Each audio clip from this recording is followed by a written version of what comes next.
أعوذ بالله من الشيطان الرجيم. بسم الله الرحمن الرحيم.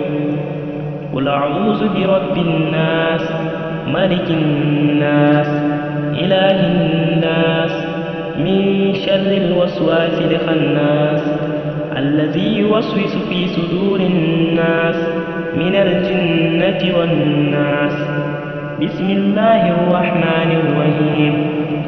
قل أعوذ برب الفلق، من شر ما خلق، ومن شر